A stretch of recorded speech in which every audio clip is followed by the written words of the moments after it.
สบายดี พี่ๆน้องๆได้เวลานัดหมายเนาะนัดหมายว่าวันจันทร์เพิ่นเปิดธนาคารแล้วก็ได้ไปเอาเงินที่ว่าผู้ใหญ่ใจบุญเพิ่นเนาะได้พากมาให้ลุงใหม่ลุงใหม่นี่ละกับเดี๋ยวนี้เรากำลังสิเข้าไปหาเพิ่นนี่แหละเส้นทางไปบ้านไปเฮือนเพิ่นก็เลยมีแต่ดงแต่ป้าท่านผู้ชมท่านผู้ใดบ่ทันได้เคยมาแล้วมันบ่จักเขาสิไปทางใดเนาะ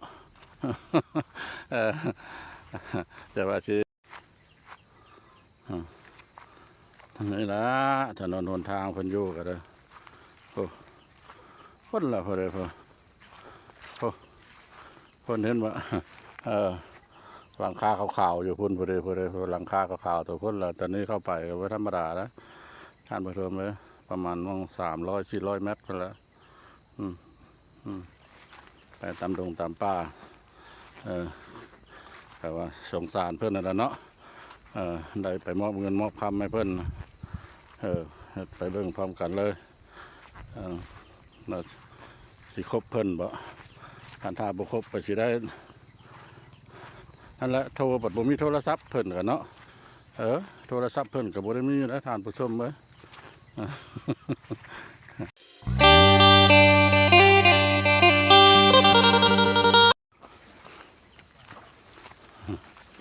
ลุงไม้โอ้อยู่เนาะโอ้ก็เดี๋ยวว่าบ่อยู่ซะดอกยันว่าไปตลาดตะลีเนาะดีละได้มา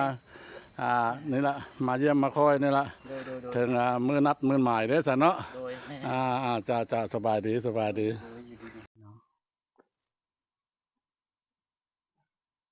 ดีใจภูมิใจผู้ใหญ่บ้านเอ้ยสาธุให้ห้างให้มีเจริญรุ่งเรืองมื้อนี้เนาะพี่น้องมื้อนี้ก็มาส่งว่าคำมาส่งข่าวดีเพื่อเราพูดพลาดแล้วพูดพลาดเพื่อดีใจ จนฝันคือ เอาอยู่บ่เงิน ว้าแฮมอยู่2พ่อลูกนั่นนี่ว่านั้นซะพอดีมาส่งข่าวดีลุงไม้เนาะก็ตามเจตจำนงหรือว่าทางผู้ใหญ่เพิ่นเนาะจุดประสงค์ของผู้ใหญ่เพิ่นมื้อนี้ก็ถือว่าสำเร็จพี่น้องโดยสาธุให้คือความปากความเว้าเพิ่นมอบเงินให้ลุงค่ะ โอ้ ลุงไม้ ยให้เพิ่นห้างเพิ่นมีเจริญให้เป็นเจ้าเป็นนาย ที่พี่น้องเห็นทุกคลิปเนาะรายใช้รายจ่ายตอนแรกอะทางผู้ใหญ่เพิ่นก็แม่นว่า ผู้ใหญ่ก็ดู ให้บ่คำมันฮักฮักค่าใช้จ่ายฮักอยู่ฮักกินแล้วก็ส่วนที่เหลือแล้วแม่งให้ลุงไม้เนาะแต่ว่าบ่คำก็บ่เอาเนาะอันนี้ก็สิไปเฮ็ดสมโนแล้วนี่มื้ออื่นก็เอาให้ไป ก็ถือว่าบ่ได้ ให้ เอา เจ้าเฮ็ดสมโน แม่ ให้ นว่าหมอไผลุงไม้หมดเนาะก็เรืออันนี้แล้วแม่นว่าส่วนนี้แล้วแม่นบ่คำบ่ได้ฮักหยังเนาะส่วนล้านนึงแล้วแม่นบ่คำเอาส่วนนั้นไปซื้อไผโซล่าซื้อโซ่ซื้อสเตอร์เนาะซื้อสเตอร์รถสเตอร์รถยังปลาอยู่กับตารถพี่น้องบ่ทันมาให้เพิ่นอันนี้ก็เป็นจำนวนเงินเนาะ1 ล้านอยู่1 ล้าน100สิตกอยู่1 ล้าน131,000 กีบต่อ$100พี่น้องในเรทเงินมื้อนี้มื้อนี้ก็16 มิถุนายนเนาะ16 มิถุนายนมื้อนี้วันจันทร์พี่น้องอันนี้ก็ต้องนับใส่ให้เพิ่นดีใจหน่อย1โดย2 3 4 5ถูกให้เจริญรุ่งเรืองเพิ่น 7 เฮ็ดน้อยให้ได้หลายทำน้อยให้ได้หลาย 10โอ้ที่เจ้าเป็นหลาย เรือใบนี้เฮาเอาแล้วอันนับเบิ่งดูก็บ่1 2 3 4 5 6 7 8 9 10สาธุให้เจริญรุ่งเรืองพ่อแม่ อย่าให้เด้อบ่อย่าเบิ่งให้เด้อแม่เอาเงินมาให้น้ำตาแตกบ่ได้เด้อดีใจเนาะดีใจหั่นแหละอ้าวให้สร้างลูกปุ๊กขึ้นพ่อแม่เป็นเจ้าเป็นนายเป็นผู้ปะผู้เว้ามีสิทธิ์มีอำนาจเงินนี้ล่ะสิเอาไปเฮ็ดหยังเงินอันนี้ว่าสิไปเฮ็ดสมโนนี่สมโนหลายปานใด เพิ่นว่า600,000เนาะว่านั่นนั่นซะ อืม สาวเว้านำเพิ่นน่ะนะ 600,000เนาะอยู่ใน600,000 ยังเหลือ400,000ก็สิซื้อไว้ซื้อข้าวซื้อน้ำส่งผู้ลูกนี่แหละกินอันนั้นซะ ก็ถือว่า แล้วเจ้าซื้ บา อง ส่วนใช้จ่ายก็ถือว่าหลายพี่น้องเอ้ยก็บางส่วนก็ อันนั้นยังไป ของผู้ใหญ่แน่ เอาสตือเขาก็มีแล้ว แล้วก็บางส่วนก็เป็นของบ่ค้ำแน่เนาะก็ขอมุกขอบใจขอขอบคุณทุกคนเด้อเนาะทางอ้ายปณิจร อ้ายเพิ่นในจ ที่ ร อยู่ทางสหรัฐอเมริกา อยู่ เพิ่น เมืองน ก็ อกสหรัฐก็ได้ ถือ ให้ ว่าห เพิ่น ลาย ทาง เค เพิ่ ส น เนาะ มี ที่ว่าเพิ่นช่วยเหลือก็ โดย โดยเฉพาะก็แม่นว่าเคสของลุงไม้นี่ เพิ่นทางเพิ่นมี เพิ่นก็ช่วยเหลือพี่น้อง เพิ่นอยู่อเมริกาก็ได้ เอาอวยพรให้เพิ่นแน่ สา ฮะ ธุให้เจ้าหั่งเจ้ามีอ้ายหยังก็ อ้ายปณิจร อ้ายพเนจรให้เจ้าหั่งเจ้ามีเฮ็ดน้อยให้ได้หลายบ่ให้เจ็บให้ไข้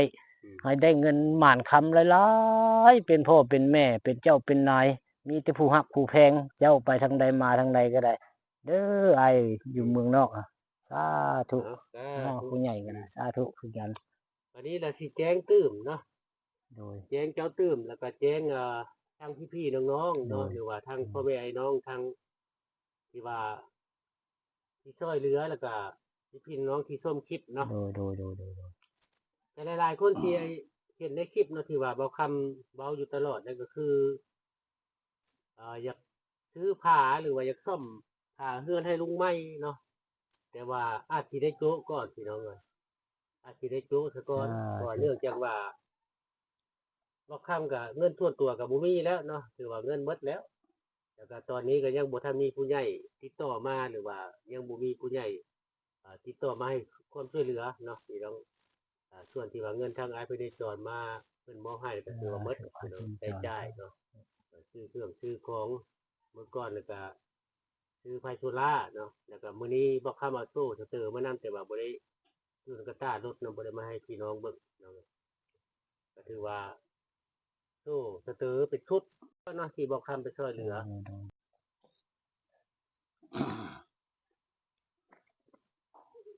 อ่า เอาแล้วเจ้า ไก่เพิ่นบ่ ใช่บ่ อืม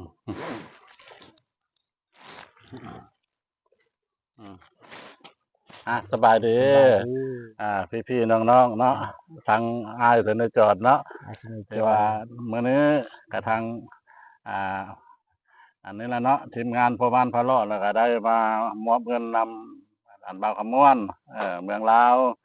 ที่ว่าได้มาฮอดมาถึงแล้ว เบื้องต้นก็ได้พากันมาเนาะมาถ่ายมาเบิ่งมาแย่งกันจานเพิ่นนี่แหละ โดยโดย กลับมาเบิ่งแล้วเพิ่นก็บ่ได้ตัวได้ฟัง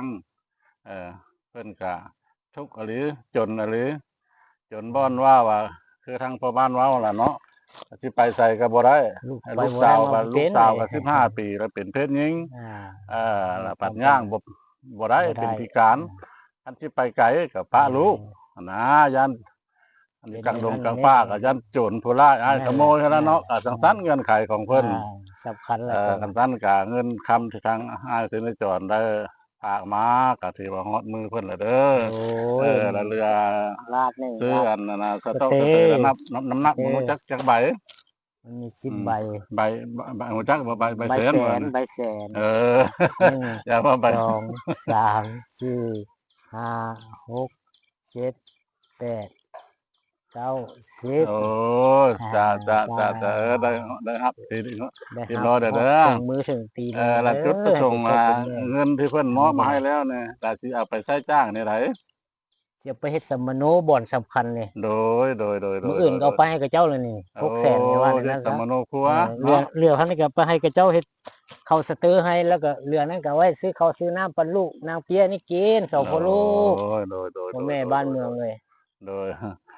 คันทางสั้นแล้วก็ทางผู้บ้านพะเลาะเนี่ยก็จะขอฝากขอฝังเนาะหาทางเพื่อนมิตรหรือว่าทางหลาย FC ภายในหรือต่างประเทศเนาะถ้าผู้ใด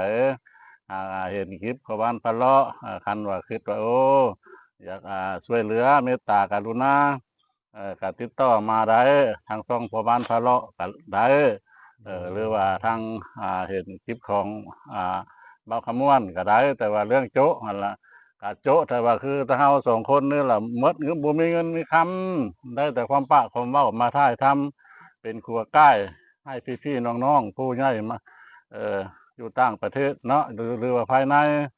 โดย กันถ้าอยากช่วยผ่าเงินเพิ่นนี้ หรือว่าห้องน้ำบ่หรือว่าเงินครัวบ่แล้วก็ติดต่อมาได้ทางมือล่ะจะพร้อมแล้วที่จะเป็นสะพานบุญเนาะมามอบมาส่งให้เพิ่นถึงเงินถึงศาลคือเห็นอย่างนี้ล่ะ ทุกกิจสุสตางค์ก็บ่ได้ฮักอันนั้นอันนี้บ่ฮักไปนั่นล่ะ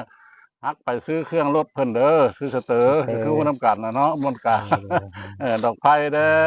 อโซลาร์เซลล์มันแล้วก็สเตอร์อันนี้ก็มูลค่าก็หลายเติบมันแล้วของคุมื้อนี้มาฮอดนี้ก็สิพอประมาณนั้นล่ะขอขอบคุณใจนางไม้มีหยังเพิ่นได้จอนเนาะ จอนให้เพิ่นห้ามเพิ่นมี แต่ว่าอยู่ต่างประเทศ ขอให้ครอบครัวเจ้าเนาะ เจริญ อยู่ดีมีแห้ง